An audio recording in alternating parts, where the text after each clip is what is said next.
What's up? How y'all doing this morning? Back here for another little episode of the 22 WRX build. So as you see, got some nice white line swag. They sent me a bunch of stuff in the mail. Got it this morning. Last night went out to dinner and stuff. So as you know, yesterday we did the white line pit stop, and took a little longer than I expected. Sorry if the video's a little but this will be day 2 of the same vlog. So what happened yesterday is the charge pipe for the intercooler was practically welded on,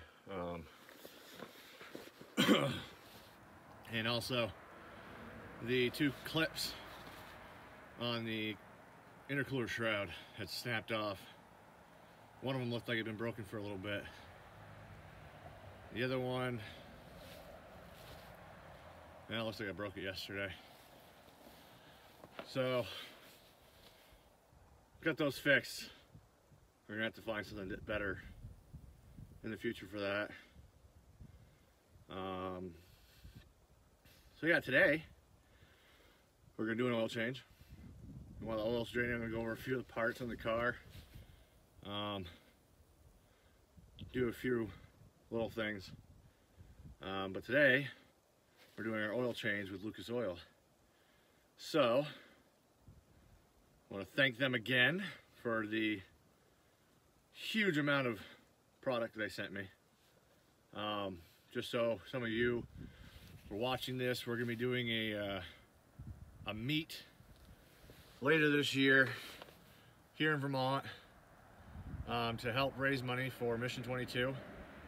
We're going to be pairing with Subaru Team Vermont to do it. Anyone can come. You don't have to have a Subaru. You could be in the middle of a build. You could be almost done your build, or just about to start one. You just want to show off the car you're going to build. Bring it over. We're going to have donation boxes and stuff like that. You can plop some money into for a donation. Promise you it will make it to Mission 22, and I will show everyone proof that it does go to Mission 22. We'll also be raffling off some items from Diode Dynamics. Monster Energy Drink said that they would send us some stuff to auction off, and also be auctioning off some of the stuff that Lucas sent me, because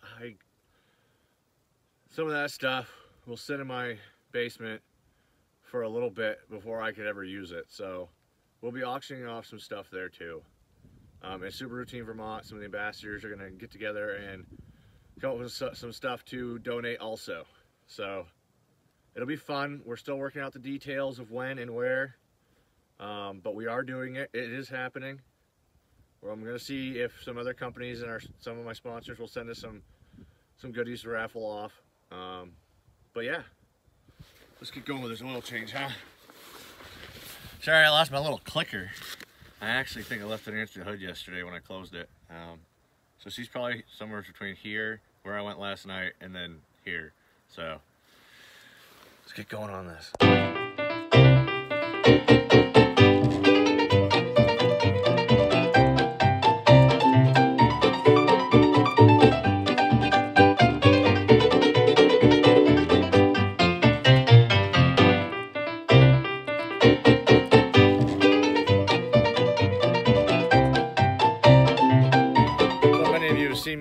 Seen that skid plate a few times. This baby right here. I want to go over that a little bit. That skid plate I bought, I think 173 bucks for it after my military discount stuff. It was definitely worth every penny that I've paid for it. I've already put a giant dent in it. Cue the pick. And it came out really easily. A few 2x4s and a couple hammers straightened it right back out. That dent was from a basketball-sized ice chunk. Here in Vermont, we don't tend to get the best of weather. So it snowed really heavy one day, then the next morning it froze, and basketball-sized chunk was right in the middle of the road. And it was between that one and an even bigger chunk, or the guardrail, and I chose to center up on it because I knew the skid plate would help hold the bumper, and the skid plate took the brunt of it. Easily fixed. A few bolts fixes it. Yeah, I didn't like the amount of plastic that's underneath these. You're trying to protect a lot of stuff, and you got one tiny little skid plate that's foot by a foot, maybe,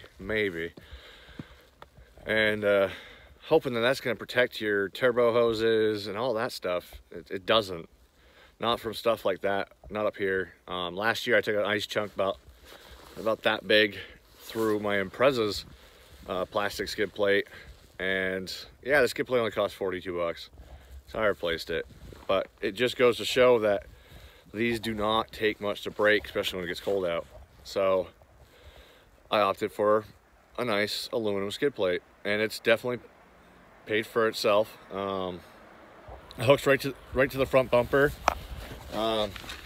As you can see, it bolts right up. You can use plastic clips that they give you, or you can bolt it. I prefer bolting.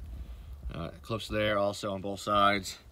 And then it's a two-piece, so it also hooks to itself there. And then you got the spot where I damaged. You can barely see that I damaged it. And then you got your regular skid plate bolts that were from the previous skid plate. But yeah, she goes way back to just about transmission. I mean, she's decent thickness. She definitely saved the turbo, and definitely saved a lot of pieces. These cars don't sit very high off the ground in the first place, so here in Vermont we get a lot of frost heaves, bad paving jobs, so they definitely helps to have a skid plate. But yeah, so now we're gonna wait for the oil to drain. I'll go over lighting and stuff later. These babies are about to get a nice new look eventually. As you all know, I said I hate the chrome. I do. I really hate it. I think there's too much in this headlight, and it actually doesn't, I don't feel that it helps the light projection to have that much chrome in here. So we're gonna black out some of it, put some sea lights in it. Because of the laws here in Vermont, I'm not allowed to black out that reflector. If you actually read the inspection manuals here for our state, it says that all reflectors have to be stock. And they've changed the book so many times in the last 2 years. It's really hard to keep up with it. So yeah. And then we'll go over some of the other things I'm going to do. I'm going to do some new yellow fog lights. As you can see, my fog lights are pretty well toast.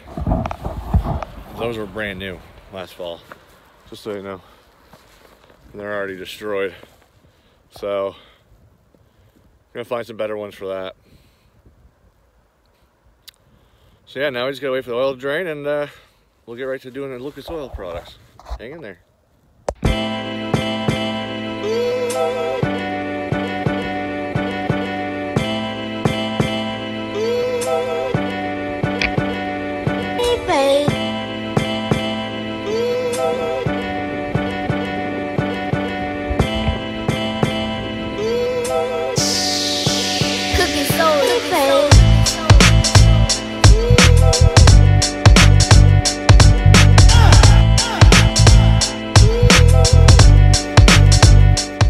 So, I was going to say I had the oil filter and all that stuff, but,